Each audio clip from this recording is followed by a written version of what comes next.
नमस्कार साथियों, स्वागत है आपका सिनर्जी सीयूईटी यूट्यूब चैनल पर। अगर आप भी सीयूईटी एग्जाम में अपीयर होने जा रहे हैं इस साल या आप अपीयर होने की प्लानिंग कर रहे हैं, तो ये वीडियो आपके लिए होने वाली है।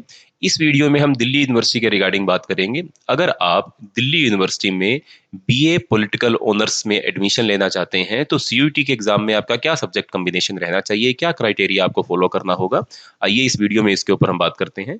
दोस्तों, सबसे पहले दिल्ली यूनिवर्सिटी की मैं बात कर रहा हूँ और उसी के स्पेसिफिकली बीए ऑनर्स और BA honours in political science की मैं बात करने जा रहा हूँ। क्या आपका डोमेन जनरल ऑप्शनल लैंग्वेज का मैप होना चाहिए, क्या उसकी प्लानिंग होनी चाहिए और क्या क्राइटेरिया फॉलो होगा, क्या एलिजिबिलिटी प्रोग्राम होगा जिसके बिहाफ पर आपको एडमिशन मिल पाएगा। तो सबसे पहले आपको सेक्शन 1 यानी कि लैंग्वेज के सेक्शन में से किसी एक सब्जेक्ट के अंदर अपीयर होना होगा और उसके साथ ही आपको सेक्शन 2 के किसी 3 सब्जेक्ट्स के अंदर अपीयर होना ही होना पड़ेगा। सेक्शन 1 जिसमें लैंग्वेजेस दी गई हैं और सेक्शन 2 जिसमें आपके डोमेन जनरल स्पेसिफिक जो सब्जेक्ट्स हैं वो प्रोवाइड किए गए हैं। तो यानी कि एक लैंग्वेज में अपीयर होना ही पड़ेगा और उसके साथ आपको एटलीस्ट 3 और सब्जेक्ट्स में अपीयर होना पड़ेगा।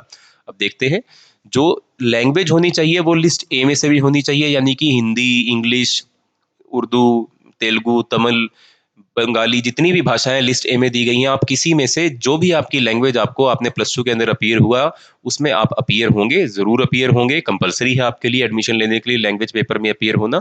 इसके साथ साथ आपको जो 3 दूसरे सब्जेक्ट चूज करने हैं, 3 अन्य सब्जेक्ट जो आपको चूज करने हैं, उसमें से 2 सब्जेक्ट लिस्ट बी वन में से होने चाहिए और एक सब्जेक्ट जो है, जो चौथा सब्जेक्ट है, वो लिस्ट बी वन में से भी हो सकता है, वो लिस्ट बी टू में से भी हो सकता है, दोनों में से एक सब्जेक्ट हो सकता है। अब लिस्ट बी वन में क्या है और लिस्ट बी टू में कौन से सब्जेक्ट है, आइए एक बार इसके ऊपर बात करते हैं। तो दोस्तों, जो आपकी लिस्ट बी वन है, इसमें आपके सब्जेक्ट दिए गए हैं, ये सभी आप चाहें तो स्क्रीनशॉट भी ले सकते हैं। History, physics, psychology, mathematics, political science, anthropology, business studies, chemistry, ये सभी सब्जेक्ट्स लिस्ट बी वन में दिए गए हैं और बाकी सब्जेक्ट लिस्ट बी टू में दिए गए हैं। यानी कि आपको एक लैंग्वेज पेपर में अपीयर होना होगा, 2 सब्जेक्ट आपको बी वन में से चूज करने कंपलसरी हैं, जो चौथा सब्जेक्ट है वो चाहे आप बी टू में से सिलेक्ट कर सकते हैं या फिर लिस्ट बी वन में से भी सिलेक्ट कर सकते हैं। इसी के बिहाफ पर आपकी मेरिट बनेगी और अगर मेरिट में आप उत्तीर्ण हो जाते हैं तब आपका एडमिशन दिल्ली यूनिवर्सिटी में आप होने के लिए एलिजिबल हो जाओगे और अपने स्पेसिफिकली जो आप कॉलेज चूज करते हो और उस कॉलेज की मेरिट लिस्ट में भी अगर आप आते हो तब आपका वहां पर एडमिशन हो जाएगा।